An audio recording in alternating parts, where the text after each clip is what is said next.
Nah, karena makin menyebar dan viral, makanya banyaklah bermunculan itu. Ada cabang dari sini, cabang dari sana. Nah, yang paling banyak itu cabang dari Pulau Jawa.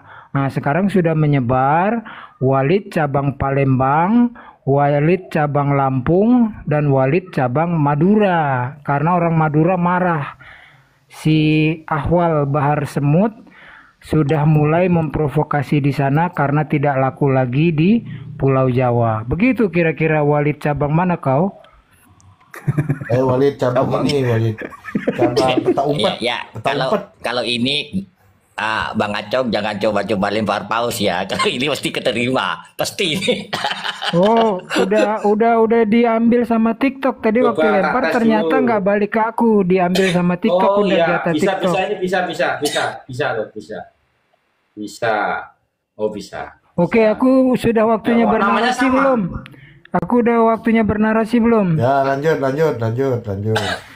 Lanjut Bang, lanjut. Baik, teman-teman, kita semua sudah memahami, memaklumi, menyadari bahwa sudah habis rungkat nasabnya Ba'alawi. Mereka gagal di dalam kitab sezaman, gagal di filologi, gagal di dalam sejarah, dan juga gagal di dalam tes DNA yang sudah diterangkan tadi sama Hapro Grup G ya, panjang lebar. Semua terpatahkan pemelintiran mereka. Nah, ini terus menjadi pegangan. Tetapi jangan lupa pula, target kita bukan hanya mengetahui dengan hakul yakin bahwa nasab mereka terputus tidak sampai ke Nabi Muhammad SAW.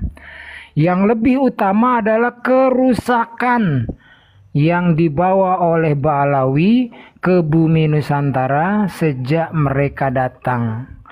Mereka datang menikmati sebagai golongan kedua, yaitulah ulah Belanda. Golongan satu tertinggi kastanya Belanda dan Eropa. Kedua etnis Tionghoa dan Arab. Ketiga kita ini disebutnya inlander, paling rendah. Mereka menikmati ini. Makanya mereka nggak rela ketika Indonesia merdeka, mereka tidak mengakui dan bahkan tidak mendukung. Beda dengan Arab Hijaz, ada Sumpah Pemuda Arab. Mereka berselaras dengan Kongres Sumpah Pemuda kedua. Malah mereka mendirikan Robitoh Alawiyah yang berfungsi sebagai paguyuban untuk mencatat marga-marga mereka. Nah, kerusakan ini yang harus Awas spam. Izin sorry kepotong. Awas spam. Di mute aja itu Imadudin. Oke. Oh iya, dibisukan aja. Nanti malah jadi rungkat. Baik, saya lanjutkan ya. Jadi kerusakan inilah yang harus kita gaungkan bersamaan dengan bukti dan fakta bahwa mereka rungkat ya. Awal-awal bayangin loh, debater Islam menyerang saya dengan argumen seperti ini. Acong, woi, hati-hati Cong. Kalau saja mereka benar, apa jawabmu di hadapan Nabi Muhammad SAW kelak di yaumil akhir? Nah, ini kan sumbernya dari Wafi, sumbernya dari Buya Yahya yang mengatakan lebih baik salah mencintai daripada salah membenci. Ini framing dusta. Pertama, cacat logika, salah mencintai nggak boleh salah. Mencintai itu nggak boleh salah. Apakah leluhur kita mencintai Belanda ketimbang mencintai para pejuang-pejuangnya? Apakah leluhur kita mencintai Utsman bin Yahya yang anjing penjilat antek Belanda ketimbang Mbah Hasyim Asy'ari? Kan nggak begitu. Nggak boleh salah mencintai. Tuhan atau ilah banyak. Kita mau mencintai yang mana? Ada panduannya. La ilaha illallah Muhammad Rasulullah. Begitu, harus dengan ilmu mencintai itu. pemuda-pemudi Indonesia, kenapa kau cinta kepada kau punya tanah air? Karena dari sinilah kami lahir. Kami makan ketika lapar, diberikan tanah yang subur makmur. Kami minum air yang sejuk segar ketika kami dahaga. Lalu kami dijadikan budak oleh bangsa asing. Itu tidak salah mencintainya. Kalau salah mencintai, kau akan jadi antek penjajah Belanda. Nah, kerusakan-kerusakan, saya jijik sekali ketika menaikkan VT saya pinjam dari Kiai Haji Nur Ihya. Dia bilang ada suatu daerah di Pasuruan, ya, seorang ulama kita mendirikan masjid. Ketika wafat dimakamkan di belakang pekarangan masjid. Masa hidupnya ada kabib berguru dengan dia. Nah, lalu kemudian penyerobotan ini loh. Masjid itu dirubah menjadi nama Assegaf, ya, bin Assegaf lah.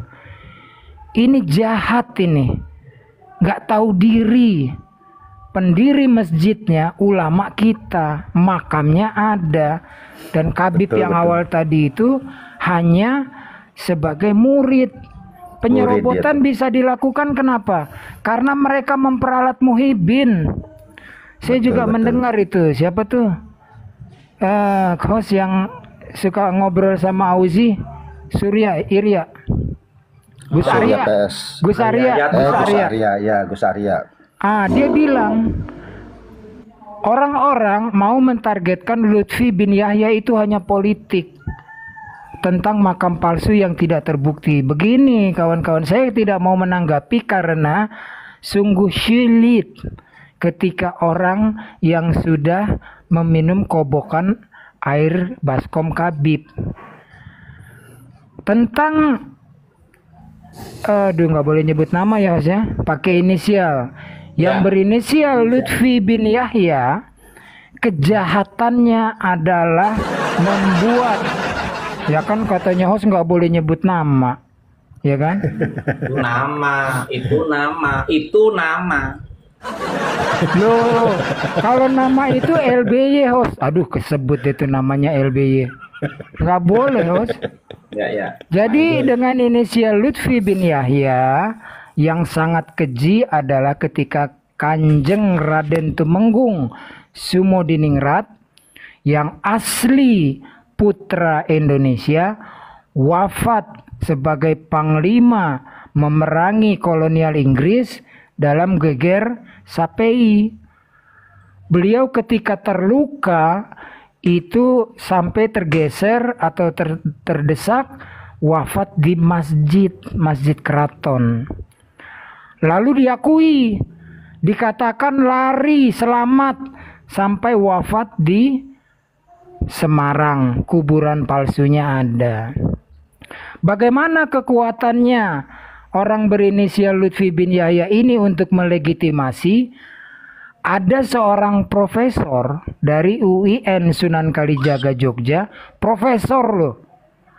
Dia mendukung hal ini supaya Lutfi bin Yahya punya legitimasi membangun makam palsu di Semarang. Makanya keturunan Kanjeng Raden Tumenggung Sumodiningrat marah besar. Eyang kami itu syahid berjuang melawan kolonial, tidak pernah kabur, makamnya ada ya di daerah Jogja sana. Kemudian bukti kedua, pengakuan dari Ahwal al-Yahudi Hani siapa lah itu namanya ya, yang tatoan itu. Dia mengaku sendiri. Ya, Hani Assegaf lagi. Itu hati-hati dengan Assegaf. Termasuk si Rokim, ketua RA. Itu dia melegitimasi dengan membangun Petanesia. Pengakuannya sendiri. Saya diutus oleh Abah Lutfi menjadi sekjen Petanesia. Tugasnya membongkar makam-makam keramat. Emang lu ngapain bongkar-bongkar? Indonesia udah punya cagar budaya. Lalu anggota kami 6 juta orang. Makanya ya nggak mungkin Lutfi bin Yahya yang udah sepuh bawa pacul, sendok semen, kuas, bikin makam palsu, nggak mungkin. Yang disuruh ya antek-anteknya itu, para muhibin, bangun makam palsu. Nah arahnya ke situ. Jadi ini yang lebih berbahaya. Ketika orang sudah tersusupi atau menjadi muhibin akut, berani loh ngaku-ngaku dari NU tapi tidak kenal para ulamanya. Ulama NU ada loh, ada yang turun langsung menjadi panglima sebagai panglima tempurnya Laskar Hizbullah. Itu lebih layak jadi pahlawan ketimbang ini orang yang tidak pernah ada jasa, apalagi perang, memotivasi saja untuk cinta tanah air dan mengusir penjajahan, nggak ada. Padahal hidupnya sezaman dengan Hadratus Syekh Mbah Hasyim Asy'ari. Jadi kerusakan-kerusakan ini tampilkan terus saudara-saudara, ya. Tidak hanya semata-mata bahwa kita memahami mereka sudah rungkat. Para penjajah datang ke Indonesia modal dengan kapal perang, dengan meriam, dengan bedil. Lah ini kabaib nggak pernah tercatat dalam sejarah memanggul senjata untuk kemerdekaan RI. Tiba-tiba bilang Purwakarta stasiunnya kabaib, tanah Pasundan milik para kabaib, Jawa pintu Tarim, Indonesia milik Aulia Tarim. Modalnya apa? Modal congor. Modal congor dan dusta. Lo kalau Jepang masih hebat loh, pakai modal loh, pakai tempur loh ketika menjajah. Ini menjajah dengan modal congor dan modal dusta. Para muhibin sadarlah, tanpa mereka ngaku-ngaku jual nasab Nabi Muhammad SAW, mereka tuh nggak ada apa-apa. Ilmu nggak ada, keterampilan nggak ada. Yang ada hanya mengagung-agungkan leluhur mereka. Saya ini orang Jawa, sudah meninggalkan, karena dari zaman buyut saya atau sebelumnya sudah masuk Islam. Saya tinggalkan budaya Jawa yang tidak sesuai dengan ajaran Islam.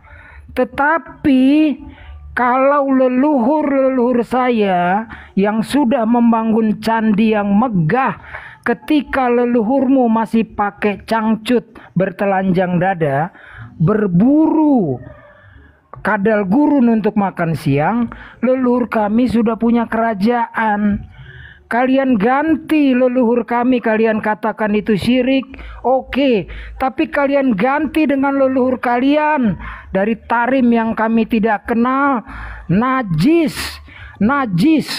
Leluhur saya lebih luhur daripada leluhur kalian yang tidak jelas, hanya halusinasi, dongeng kurafat. Tidak rela saya kalau leluhur kami kalian gantikan dengan datuk-datukmu yang gak ada manfaat, baik bagi dinul Islam apalagi bagi negara kesatuan Republik Indonesia.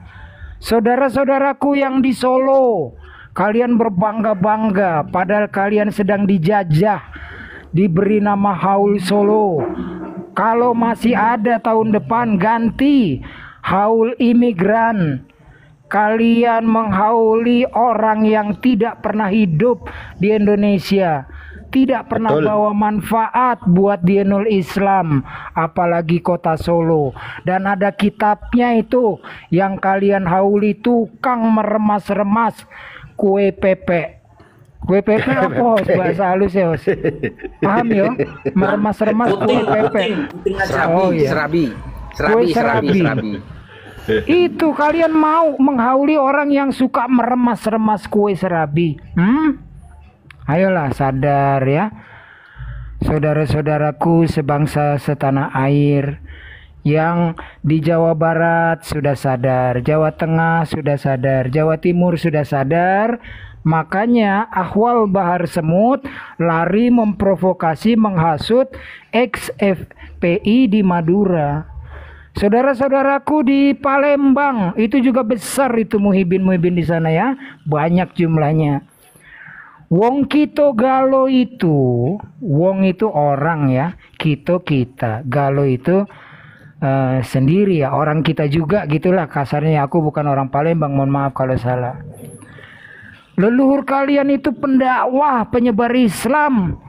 Jangan mau digeser oleh Buah Alawi yang mau memberangus leluhur-leluhur Palembang sebagai pendakwah bagian dari Wali Songo. Turun dari utara, dari Aceh, Barus, dan seterusnya ya. Betul. Orang sekali. Palembang itu turun semua. Nggak laki, nggak perempuan, nggak tua, nggak muda ketika merebut kemerdekaan dari penjajah asing. Kalian jangan mau dijajah oleh kabib-kabib hanya modal congor dan modal dusta. Banggalah kepada leluhur-leluhur kalian yang mengajarkan Islam yang murni, bukan minta sama kuburan, nyembah-nyembah joget pargoy di kuburan, yang membalawikan manrobuka al-gedabrus kabibi, manabiyuka al-gedabrus kabibi. Wajar nggak? Wong Kito Galo itu orang-orang cerdas loh. Ya, kawan-kawan saya dulu kuliah di Jogja banyak orang Palembang. Mau dia dari keturunan bangsawan, mau dia keturunan nelayan bapaknya, itu orang-orang cerdas. Mereka berjuang itu mencari ilmu jauh-jauh sampai nyebrang ke Jogja. Jangan mau dibodohi oleh para penipu ini. Lanjut Hos. Udah panas belum? Udah panas belum Hos? Walid sebelahnya boleh tambahin. Assalamualaikum warahmatullahi wabarakatuh. Waalaikumsalam. Ini si macan Saya putih. ada di sini Walid nak cakap boleh. Ya, nak cakap. Jadi gini, hari ini kan kita banyak tuh dengar narasi terkait siapa yang bisa mengumpulkan orang sebanyak 7 juta. Nah, kita luruskan di sini. Mau 1 juta, mau 7 juta, kita salah satu ada di barisan itu pada waktu itu. Tetapi perlu kita jelaskan, kita datang bukan karena imam munyilnya ya. Kita datang karena kita tidak mau ya ada pihak-pihak lain yang waktu itu, contoh salah satu si Ahok ya kan, mencoba untuk menafsir-nafsirkan ayat-ayat Al-Quran yang sejatinya itu bukan kapasitas dia. Terlepas daripada salah dan benar, karena kita tidak ingin bahwasanya agama kita itu dibawa-bawa ke ranah politik. Nah, oleh karena itulah pada waktu itu, walaupun kita itu mendukung Ahok, tetapi tidak sepakat dengan pernyataan dia. Nah, hari ini itu coba ditarik-tarik seolah-olah orang itu yang mengumpulkan. Oh, itu salah besar. Karena kita berdiri berbaris itu membela agama kita.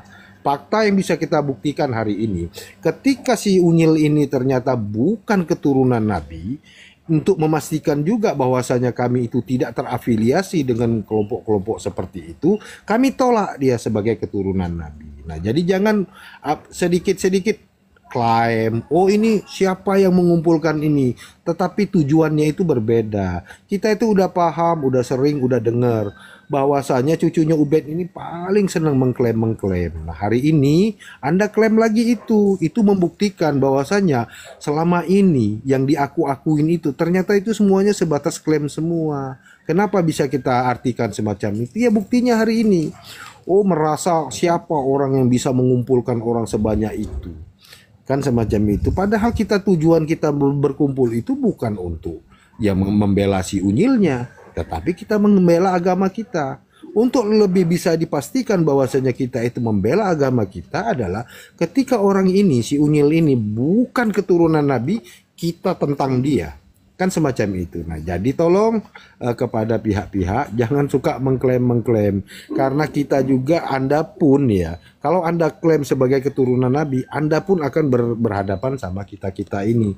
Ingat, Ini Walid versi Indonesia loh ya. Di sebelah kiri saya itu ini Oke. di sebelah kiri saya juga ini ada Walid. Artinya ya, siapapun orang ya yang merasa paling benar, silakan Anda memiliki pendapat semacam itu. Paling cucu Nabi, silakan Anda berpendapat seperti itu. Tapi Anda punya kewajiban untuk kami membuktikan apa yang kami mau. Jadi kami berdiri di sini bukan karena membela kalian dulu, enggak. Kami membela agama kami gitu loh kan. Agama Islam yang diwariskan oleh turun-temurun orang-orang tua kami. Bukan Anda yang mengislamkan kami. Mengislamkan saya itu bukan Anda. Yang mengislamkan saya itu adalah bapak saya. Bapak saya siapa yang mengislamkan? Bapak saya, kakek saya, dan seterusnya seperti itu. Jadi ya hari ini kalau misalkan Anda mengatakan oh klaim mengumpulkan sebanyak itu di Monas, ingat kami berada di Monas itu bukan untuk membela kalian. Kami membela agama kami. Buktinya apa? Hari ini ketika orang menyatakan Anda itu bukan keturunan Nabi, Anda berlawanan sama kami. Seperti itu aja host. Terima kasih. 30 detik host. Betul. Apa Sebentar yang Bang Acong. apa yang dikatakan Walid cabang Indonesia itu betul ya. Saya ini ikut mulai dari 212 pertama dan seterusnya sampai reuni. Ya, tetapi wallahi saya berangkat bukan karena unyil. Dan jutaan lainnya berangkat bukan karena unyil. Unyil menunggangi macam benalu umat Islam untuk kepentingannya sendiri. Dari situlah dia diangkat sebagai imam unyil.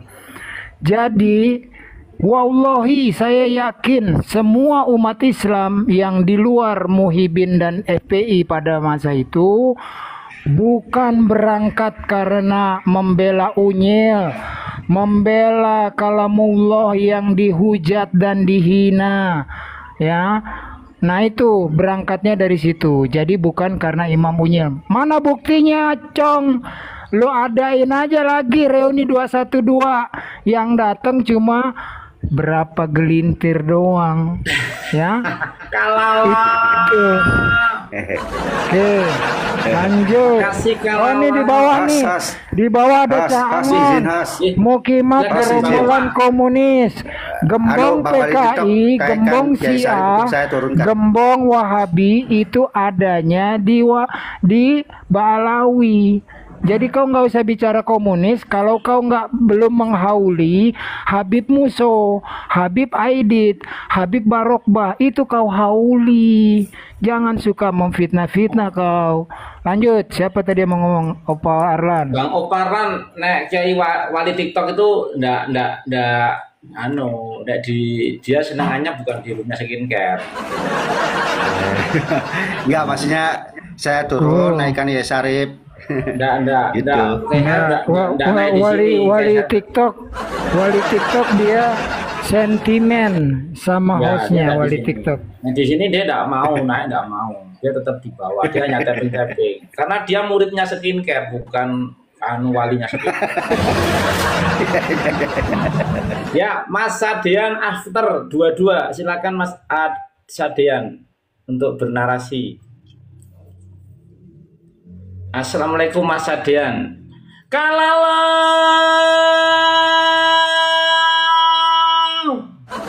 Terima kasih. Berkah selalu melimpah. Oke, ini Mas Sadean ini kelihatannya mental dari roomnya siapa gitu mungkin ya. Karena masuk ke sini. Syekh ada di sini. Syekh ada di sini. Assalamualaikum Syekh. Monggo. Tadi saya itu mendengar sebelum Syekh untuk bernarasi. Ini tadi saya itu kan menyaksikan Kori itu debat nasab tentang DNA di roomnya siapa ya tadi ya? Bukan saya lupa roomnya. Intinya saya menyaksikan itu ya Kori itu mencoba menggiring bahwa untuk DNA itu dipakai untuk menerangkan nasab hasil zina atau nasab hasil pernikahan resmi. Iya. Ini tadi yang ingin diurai di sini dan diterangkan oleh Bang Abu Grub. Silakan saya dari sini, monggo. karena Kori anak zina, jadi menganggap semua anak zina. Hatta DNA mereka anggap itu pencarian untuk anak zina. Maka itu mereka tidak mau tes DNA. Soal Habib ini emang kurang ajar dan biadab. Itu Habib. Yang namanya Habib ya, Ba'alwi itu tidak punya negeri. Ingin mengakui semua negeri orang. Sepakat.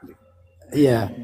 Habib ini sudah dilaknat sama Allah di zaman Nabi Musa. Di zaman Nabi Musa. Sampai sekarang mereka kulontang kelantung kemana-mana diusir. Hanya di Israel mereka netap sedikit, tapi akan keluar dari Israel. Di Hadramaut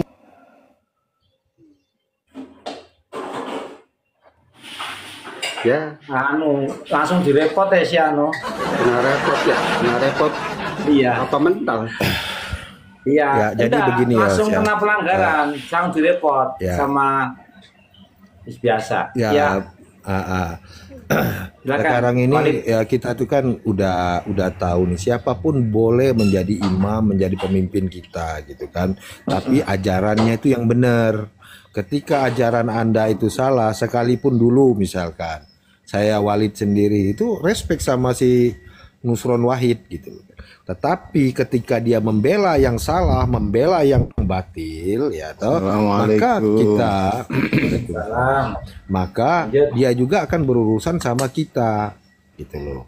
Artinya apa? Ini kan sangat membodohi umat ya, umat Islam ketika untuk mengetahui keturunan Nabi itu hanya berdasarkan penciuman. Dia pikir kita ini anjing gitu kan. Cukup pakai mengendus-endus semuanya itu akan ketahuan. Nah kalau memang itu bisa, coba dong dipakai untuk koruptor itu. Kamu endus-endus hidungnya itu dapat nggak? Kan nggak sesederhana itu. Nah ketika dia coba untuk